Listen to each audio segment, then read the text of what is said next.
Hi. நம்ம மாங்காய் பறிக்கும்போது சொன்னோம் இல்லையா, கொஞ்சோண்டு ஊறுகாய் போட்டு வச்சுப்பேன், கொஞ்சோண்டு வெட்டுக்காய் போட்டு வச்சுக்குவேன், அதை பண்ணிவிடுவேன் இதை பண்ணிவிடுவேன்னு சொன்னேன்னா, அது மாதிரி நம்ம இப்போ என்ன செய்ய போகிறோம், ஆல்ரெடி தொக்கு கொஞ்சம் போட்டு 2-3 பேருக்கு கொடுத்தாச்சு. இது இப்போ வீட்டுக்கு போடுறேன். இது ஒரு 10 மாங்காய், இந்த சின்ன சைஸ், இவ்வளோ பெரிய சைஸில் உள்ள மாங்காய் 10 மாங்காய். இல்லை நாட்டு மாங்காய் 4 மாங்காய், ஒட்டு மாங்காய் மீதி 6 மாங்காய் ஒட்டு மாங்காய். இதை அப்படியே நம்ம சீவி எடுத்து காலையிலே பண்ணியிருக்கணும். கொஞ்சம் வேலையாக தஞ்சாவூர் வரைக்கும் போகிற மாதிரி ஆயிடுச்சு. அதனால் இதை உப்பை போட்டு அப்படியே குலுக்கி வச்சுட்டு போயிட்டேன். இப்போ நம்ம இதை தொக்கு பண்ண போகிறோம். எப்படின்னு கேட்குறீங்களா? இப்போ இதில் ஒரு எண்ணெய் சட்டி வச்சாச்சு. இது சில்வர் எண்ணெய் சட்டியாக இருந்துச்சுன்னா நல்லாயிருக்கும். இப்போ இதில் நம்ம ஒரு 1/4 லிட்டர் அளவுக்கு நல்லெண்ணெயை ஊற்றிப்போம். நல்லெண்ணெய் ஊற்றிட்டு மிச்சம் இதை வேகும்போது கொஞ்சம் எண்ணெய் சேர்க்கணும். அதனால் ஒரு 1/4 லிட்டர் அளவுக்கு ஊற்றிக்கலாம். இப்போ பிடிக்க வச்சுட்டோம். அடுப்பை பிடிக்க வச்சுட்டு கடுகு போட்டுப்போம். கடுகு தான் தாளிக்க போகிறோம். கடுகை போட்டுக்குவோம். கடுகு போட்டுட்டு இது மிளகாத்தூள் வறுத்து அரைச்சி வச்சுட்டேன். ஏன்னா முன்னாடி ஒரு ஷிஃப்ட்டு போட்டோம் இல்லையா, அப்போ மிளகாலாம் நான் அரைச்சி வச்சுட்டேன். மிளகா வறுத்து அரைச்சி வச்சுட்டேன். பெருங்காயம்லாம் போட்டு அரைச்சிருக்கேன். அதே மாதிரி இது பார்த்திங்கன்னா வெந்தயம், கடுகு, பெருங்காயம் 3ம் வறுத்து அரைச்சி வச்சுருக்கேன். இது எப்பயுமே இந்த பொடி நம்ம வீட்டில் இருக்கும். ஏன்னா திடீர்னு மாங்காயை துண்டு துண்டாக நறுக்கி தாளிப்பேன், அதில் போடுவேன். எலுமிச்சங்காய் இருந்துச்சுன்னா ஒரு 4 காய் தாளிப்பேன், அதில் போடுவேன். வத்தக்குழம்பு வச்சா அதில் போடுவேன். புளிக்குழம்பு வச்சா கொஞ்சம் போடுவேன். அதனால் அது எப்பயுமே நம்ம வீட்டில் இருக்கும். இப்போ இதுதான் இந்த ஊறுகாய் போடுறதுக்கு தேவையான பொருட்கள். கடுகு போட்டோமா, இதில் அது கடுகு பொரிஞ்சிட்டு இருக்கும்போதே இதிலையே நான் மிளகாத்தூளை போட்டுருவேன். 3 ஸ்பூன் போதும், தேவைன்னா போட்டுக்கலாம். ஏன் இதிலையே போடுறேன் அப்படின்னா, இந்த எண்ணெயில் இன்னும் கொஞ்சம் பொரிஞ்சிக்கிச்சுன்னா காரம் கம்மியாயிடும். அதனால் போட்டோமா, போட்டுட்டு என்ன செய்கிறோன்னா, இந்த மாங்காயை தூக்கி இதில் கொட்டிடுவோம். இது சாதாரண ப்ராசஸ் இல்லை. ஐயோடான் இருக்குது, அப்பாடா இல்லை, ஐயோடான் இருக்குது, எப்படா இதை கிண்டி இறக்க போகிறோம் அப்படின்னு. இப்போ இது இவ்வளோது இருக்கா, நிரம்பி இருக்கா, இது இதில் பாதி அளவாக வந்துடும் வெந்து. இது கிண்டி விட்டுக்கிட்டே இருக்கணுங்க, இல்லைன்னா அடியில் பிடிச்சிரும். இது இந்த உப்பு தண்ணி இருக்குது அடியில், அந்த தண்ணியில் இது வேகும். இது நம்ம தண்ணி ஊற்றலை, தண்ணியை ஊற்றலை. இந்த மாங்காயில் போட்ட உப்பு அப்படியே நீர்த்து இறங்கியிருக்கு. அதோடு சேர்த்து இப்போ இந்த போட்ட மிளகாத்தூளை எல்லா மாங்காய்க்கும் வர மாரி நம்ம கிண்டி விடணும். மூக்கிலெல்லாம் ஏறுது. சரி, செத்தனாலே வேகட்டும், மாங்காயில் சூடு ஏறட்டும்.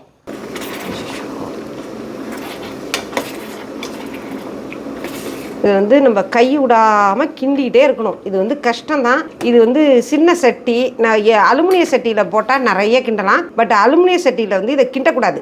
இந்த ஊறுகாய், மாங்காய் ஊறுகாய், எலுமிச்சங்காய் ஊறுகாய் எல்லாமே அலுமினிய சட்டியில் கிண்டக்கூடாது. அது கெமிக்கல் ரியாக்ஷன் ஆகிடும். உப்பு புளிப்பு எல்லாம் சேர்ந்துச்சுன்னா அந்த அலுமினியம் கரைஞ்சி ஊறுகாயில் ஏறிடும். அது உடலுக்கு ஒத்துக்காது. அதனால் கொஞ்சம் கொஞ்சமாக செஞ்சாலும் இந்த சில்வர் பாத்திரத்திலேயே செய்யணும். சில்வர் பாத்திரத்தில் செய்யறது ரொம்ப ரிஸ்க்கு. இதில் பிடிச்சிக்கும், அப்படியே போய் பிடிச்சிக்கும் அடியில். கையை விடாமல் கிண்டிக்கிட்டே இருக்கணும். நான் இப்போ மிளகாத்தூளை போட்டோம் இல்லையா, இது எக்ஸாஸ்ட் ஃபேனை போட்டால் சத்தம் கேட்குதுன்னு சொல்லிட்டு நிறுத்தி வச்சுட்டு ஓடி போயிட்டேன். கொஞ்சம் கொஞ்சம் விட்டு கிண்டி விடணும். கொஞ்சம் கஷ்டமான ப்ராசஸ் தான். இந்த தொக்கு கரெக்டாக ரெடி ஆகிறதுக்கு 2 hours. கையெல்லாம் அப்படியே சோர்ந்து போயிடும். கிண்டி கிண்டி கிண்டி கிண்டி இந்த எண்ணெயிலே தான் வதக்கணும். இதை வதக்கி வதக்கி வதக்கி வதக்கி மூடி வச்சுட்டு பக்கத்துலேயே நிற்கணும். அந்தாண்ட போனால் அடி பிடிச்சிரும். மூடி வச்சுட்டு பக்கத்துலேயே நிற்கணும். ஒரு 2 நிமிஷம் கழிச்சு கிண்டணும். ஆவிலையும் அந்த மூடி வைக்கிற ஆவிலையும் எண்ணெயிலையுமே இந்த மாங்காய் வேகுங்க. வெந்து அந்த வெந்து அப்படியே குழைவாயிடும். குழைவாகி அல்வா பதத்தில் வரும். அந்த அல்வா பதத்தில் வந்தோடனே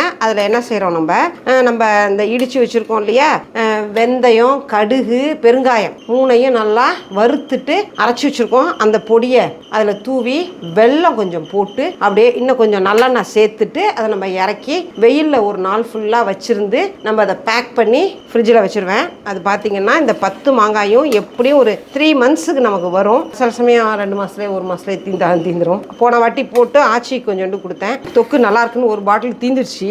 எப்பயுமே இந்த மாங்காய் தொக்கு போட்ட உடனே சாப்பிட நல்ல டேஸ்ட்டாக இருக்கும். சாதத்துக்கு வச்சுப்பாங்க, உப்புமாவுக்கு வச்சுப்பாங்க, சப்பாத்திக்கு வச்சுப்பாங்க, எல்லாத்துக்கும் இதே வச்சு காலி பண்ணுவாங்க. அப்புறம் கொஞ்ச நாள் கழிச்சு அதை சீண்டவே மாட்டாங்க, அப்படியே கிடக்கும். லஞ்சு கொடுத்து விட்டா அதில் கொஞ்சோண்டு வச்சு கொடுத்துடணும். ஆனால் இந்த மாங்காய் தொக்கு வந்து செஞ்சு இப்போ சாப்பிட்டவங்களுக்கு இது இல்லாமல் இருக்க முடியாது. எப்போல்லாம் நம்ம வீட்டில் மாங்காய் தொக்கு இல்லாத நாட்களே இருக்காது. எப்பயும் மாங்காய் 200 விற்றா கூட அந்த டயத்தில் சீசன் இல்லாத டைமிங்கில் கூட நான் வந்து மாங்காய் தொக்கு போட்டு வச்சுப்பேன். மாதா ஊட்டாத சோற்றை மாங்காய் ஊட்டும் அப்படிம்பாங்க. அப்படின்னா என்ன, அம்மாவால் ஊட்ட முடியாத சாப்பிட மாட்டேங்குது, குழந்தைங்க ஆட்டம் பிடிக்குது அப்படிங்கிறப்ப கூட இந்த மாங்காயை வச்சுக்கிட்டு மாங்காய் சம்மந்தப்பட்ட பொருட்களை வச்சுக்கிட்டு இந்த சாதத்தை ஊட்டிடலாமா. அந்த மாங்காய் டேஸ்ட்டுக்கு குழந்தைகள் வந்து இந்த சாப்பாட்டை சாப்பிட்ருவாங்களாம். அதுதான் சொல்லுவாங்க, மாதா ஊட்ட முடியாத சாப்பாட்டை மாங்காய் ஊட்டிடும் அப்படிம்பாங்க. அது எல்லாருக்குமே தெரிஞ்ச ஒரு விஷயம் தான். எல்லாருக்குமே மாங்காய் பிடிக்கும், மாங்காய் பிடிக்காதவங்களே கிடையாது. ஆனால் என் பையன் வந்து குழம்புல போட்டால் மாங்காய் சாப்பிடாது. தொக்கு பிடிக்கும், மாம்பழமே பிடிக்காது, மாம்பழம் சாப்பிட மாட்டாங்க. ரொம்ப கட்டாயப்படுத்தி சாப்பிட வைக்கணும். இந்த சீசனபிள் ஃப்ரூட்ஸ்லாங்க சாப்பிட்றணும். இயற்கை வந்து நமக்காக அதை படைக்குது, இந்த சீசனில் நீ இதை சாப்பிட்ணும் அப்படின்னு படைக்குது. அப்போ என்ன செய்யணும்னா அதை நம்ம வந்து எடுத்துக்கணும், இன்டேக் எடுத்துக்கணும். இது கொஞ்சம் 10 மாங்காய் போடுவோமே, அப்போ தான் வந்து இதில் அரை சட்டி வரும் அது அப்படின்னு சொல்லிட்டு போட்டேன். இப்போ பாருங்கள், கொஞ்சம் போட்டப்போ ஃபுல்லாக இருந்துச்சா, இப்போ கொஞ்சம் உட்காந்துருக்கா. அப்படியே கிண்ட வெந்து குழஞ்சி வர இது. ஆனால் அடியில் தான் பிடிக்குது.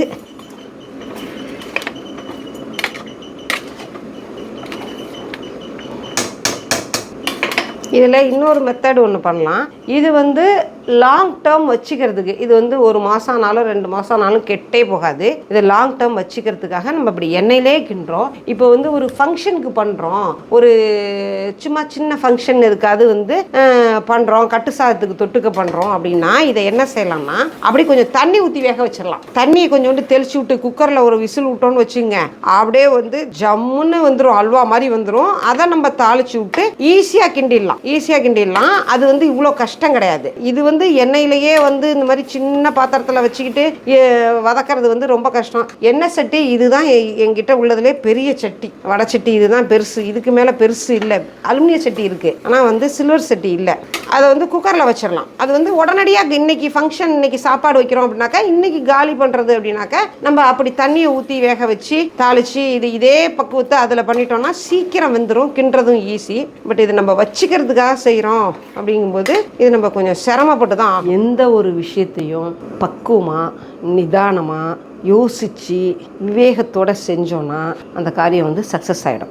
பிரச்சனைகளை வந்து ரொம்ப ஈஸியாக ஹேண்டில் பண்ணிடலாம். ஆனால் எல்லாருமே என்ன செய்வோம்னா, ஒரு பிரச்சனை, ஒரு விஷயம் வந்து திடீர்னு ஒரு விஷயம் நடக்குது அப்படிங்கிறப்ப பதறுவோம். அப்படியே பதறி என்ன செய்வோம்னா, என்ன செய்கிறோன்னே தெரியாமல் எல்லாம் செஞ்சுருவோம். எல்லாம் செய்யும்போது என்ன ஆகும், அந்த பிரச்சனை வந்து அப்படியே தீர்க்க முடியாத இடியாப்ப சிக்கலாயிடும். ஆனால் நான் சொல்கிற மாதிரி யோசித்து நிதானமாக தெளிவாக செயல்பட்டோம் அப்படின்னா அந்த பிரச்சனையை நம்ம வந்து ஈஸியாக சால்வ் பண்ணிடலாம். அது மாதிரி நம்ம செய்கிற எல்லா செயல்களையுமே ஒரு தியானம் மாதிரி செஞ்சோம் அப்படின்னா அது வந்து ரொம்ப சரியாக அமையும். எந்த ஃப்ளாவுமே இருக்காது. சும்மா ஒரு ஊறுகாய் போடுற விஷயந்தான், அதுலேயே இவ்வளோ விஷயம் பார்த்து நம்ம பண்ணுறப்போ அது எப்படி வருது, ரொம்ப சூப்பராக வருது இல்லையா? அதுக்கு தான் சொல்கிறேன்.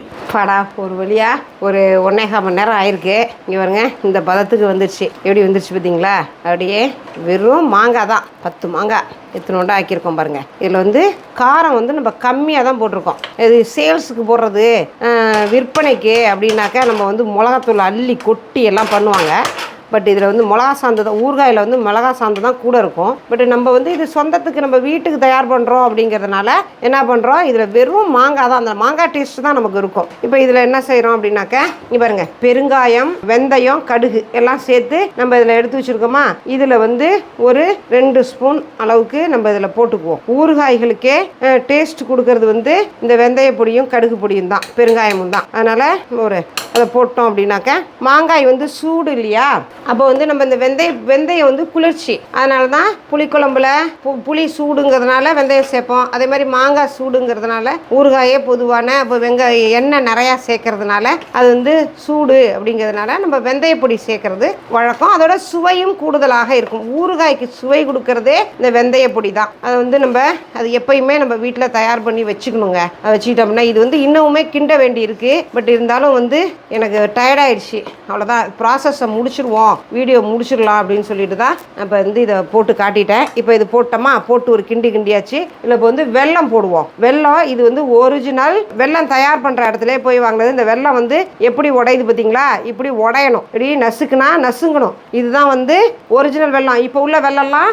எப்படி ஜீனி பாகில் தயார் பண்ண மாதிரி கட்டார் உடைக்க முடியாது. இங்கே பாருங்க, இது வந்து கையாலே நசுக்கி விட்டோம்னா நசுங்குது பாருங்க. இதுதான் ஒரிஜினல் வெல்லம். இது வந்து நம்ம வேல் இயற்கை எங்காடி பிரபா கடையில் வாங்கிட்டு வந்த வெல்லம். அது அவர்கிட்ட ஒரிஜினல் வெல்லம் கிடைக்கும். நான் இப்பயும் அவர்கிட்ட வாங்கிப்பேனா பாருங்க. இதில் தேவையான அளவு நம்ம வந்து வெல்லம் போட்டுக்குவோம். 10 மாங்கான்றதுனால ஒரு 50 கிராம் வந்து போட்டுக்கலாம், வெல்லம் போட்டுக்கலாம். வெல்லத்தை போட்டு நல்லா கிண்டணும், திருப்பியும் கிண்டணும். இதில் வந்து எண்ணெய் பிரிஞ்சு வருங்க. எண்ணெய் பிரிஞ்சு வரத்துக்கு இன்னும் ஒரு 1/4 மணி நேரம் நம்ம வந்து இதை வந்து தீயில் வச்சு, அரை தீயில் வச்சு, தீ வந்து நிறைய வைக்கக்கூடாது, அடி பிடிக்கும். அதனால் சிறு தீயிலேயே கிண்டிகிட்டே உட்காந்துருக்கணும். எதுவுமே வந்து பக்குவமாக வரணும் அப்படின்னா பொறுமையாக நம்ம வந்து அதை தயார் பண்ணாதான் அந்த பக்குவம் வரும். வெந்தய பொடியும் வெல்லத்தையும் போட்டோன்னே அப்படி கம வாசிக்குது. இவ்வளோ நேரம் அந்த வாசனை இல்லை. எல்லாத்தையும் சேர்க்க வேண்டிய பொருட்கள் எல்லாம் சேர்த்துட்டோமா, அப்படியே ஜம்முன்னு வாசிக்குது. இன்ஸ்டண்ட்டாக தயார் பண்ணுறதுன்னு சொன்னேன் இல்லையா, அப்போ ஒரு ஃபங்க்ஷனுக்கு தயார் பண்ணுறோம் அப்படிங்கிறப்ப அதில் இன்னும் வந்து இந்த மாங்காய் தொக்குக்கு சுவை சேர்க்க என்ன செய்யலாம்னா, பூண்டு இருக்கு இல்லைங்களா, அந்த பூண்டை நல்லா வந்து ஒரு 1/4 கிலோ பூண்டை உரிச்சிட்டு ஒன்று ரெண்டுமா தட்டி நம்ம இது தாளிக்கும் போது போட்டு வதக்கிட்டு அதில் மாங்காய் அள்ளி கொட்டி போனோம். அது ஆஹா அவ்வளோ டேஸ்ட்டாக இருக்கும். அந்த பூண்டு சுவையும் சேர்ந்துருச்சுன்னா அவ்வளோ சுவையாக இருக்கும். இப்போ வந்து இதில் இங்கே பாருங்க, இது வெல்லம் போட்டோன்னா இதோட கலர் கொஞ்சம் மாறும். இன்னும் கொஞ்சம் தேன் கலர், இது வந்து தேன் கலருக்கு வந்துடும் பாருங்க. இது இப்போ நம்ம இது ப்ராசஸை முடிச்சிடலாம். பட் இது வந்து நான் இன்னும் கிண்டிகிட்டே தான் இருக்க போகிறேன். இன்னும் கிண்டணும். கிண்டி வந்து இந்த எண்ணெய் மிதங்கி வரும் மேலே, அது வரைக்கும் நம்ம கிண்டிக்கிட்டே இருக்கணும். இது மாதிரி நீங்களும் வீட்டில் மாங்காய் தொக்கு கிண்டுவீங்களா அப்படிங்கிறத சொல்லுங்கள். இந்த மாங்காய் தொக்கு சப்பாத்திக்கு வச்சுக்கலாம், இட்லிக்கு தொட்டு சாப்பிட்லாம், மோர் சாதத்துக்கு தொட்டுக்கலாம், குழம்பு சாதத்துக்கு தொட்டுக்கலாம், சப்பாத்திக்கு வச்சுக்கலாம். எல்லாத்துக்கும் இந்த மாங்காய் தொக்கு வந்து அவ்வளோ அருமையான ஒரு டேஸ்ட்டாக இருக்குங்க. இந்த மாதிரி மாங்காய் தொக்கு நீங்களும் போடுவீங்களா அப்படிங்கிறத கமெண்ட்டில் வந்து சொல்லுங்கள். இன்னும் கொஞ்சம் நம்ம வந்து ஒரு 1/4 லிட்டர் எண்ணெய் தானே சேர்த்தோம். இப்போ இதில் வந்து கொஞ்சம் நல்லெண்ணெய் சேர்க்கணும். இன்னும் ஒரு 1/4 லிட்டர் நல்லெண்ணெய் சேர்க்கணும். சேர்த்துட்டு நம்ம வந்து இதை இன்னும் கிண்டணும். அடி பிடிக்காமல் வரும். அடி பிடிக்காமல் நம்ம கிண்டி, எப்பயுமே பார்த்திங்கன்னா நம்ம வந்து கடையில் வாங்குகிற ஊறுகாயில் வந்து எண்ணெய் ஜாஸ்தி அப்படியே மிதங்கும். நம்ம வீட்டில் செய்கிற ஊறுகாயில் நம்ம அவ்வளோ எண்ணெய் சேர்க்கணும்னு அவசியம் இல்லை. ஆனால் இது வந்து 4 படம் வச்சுருக்க போகிறோம் அப்படிங்கிறதுனால கொஞ்சம் நான் எண்ணெய் சேர்த்தேன். இல்லைன்னா அந்த ஃபஸ்ட்டு ஊற்றுன அந்த 200 ml எண்ணெயே போகும். எண்ணெய் வந்து ரொம்ப தேவையில்லை. எண்ணெய் கம்மியாக, உப்பு காரம் எல்லாம் கம்மியாக நம்ம வந்து ஊறுகாய் போட்டு வச்சுக்கிட்டோம் அப்படின்னா அது உடலுக்கு கெடுதல் தராத ஒரு உணவாக இருக்கும். ஏன்னா இப்போ வந்து டாக்டர்ஸ்லாம் வந்து ப்ரெஷர் இருக்கா, ஊறுகாய் சாப்பிடாதீங்க அப்படின்றாங்க. பட் வந்து உணவை சுலபமாக செரிக்க வைக்கிறதுக்கு இந்த ஊறுகாய் வந்து ரொம்ப உதவியாக இருக்கும். அப்படிங்கிறதுனால இன்னைக்கும் வந்து கிராமங்கள்லேயும் சரி, அந்த காலங்கள்லேயும் சரி, இந்த காலங்கள்லேயும் சரி, ஊறுகாய் வந்து இல்லாத வீடே கிடையாது. ஊறுகாய் வந்து ரொம்ப ஒரு அவசியமான ஒரு விஷயம், சாப்பாடை சுலபமாக சாப்பிட்றதுக்கு. அப்படிங்கும்போது பாருங்கள், இப்போ இது வந்து ரெடி ஆயிடுச்சு. இது இன்னும் கொஞ்சம் கிண்டிக்கலாம். அப்புறமா இது வந்து என்ன செய்யணும், நாளைக்கு ஒரு ஹோல் டே ஃபுல் டே நல்லா கொதிக்கிற வெயில் அப்படியே வச்சோன்னா அப்படியே வந்து இதோட கலர் இன்னும் ப்ரௌன் கலராக மாறும்.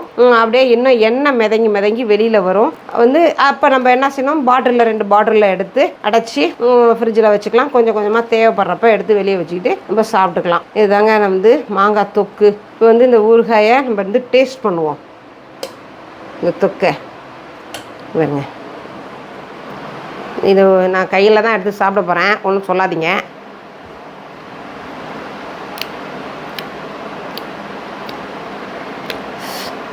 கரெக்டான புளிப்பு,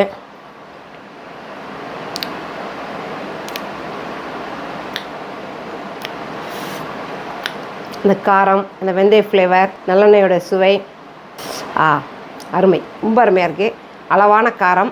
பட் இதில் வந்து இன்னும் கொஞ்சம் உப்பு போட்டால் தேவலான்னு இருக்குது. உப்பு கொஞ்சம் கம்மியாக இருக்குது. அந்த உப்பு வந்து நம்ம சேர்த்து கிண்டி வச்சிடலாம்.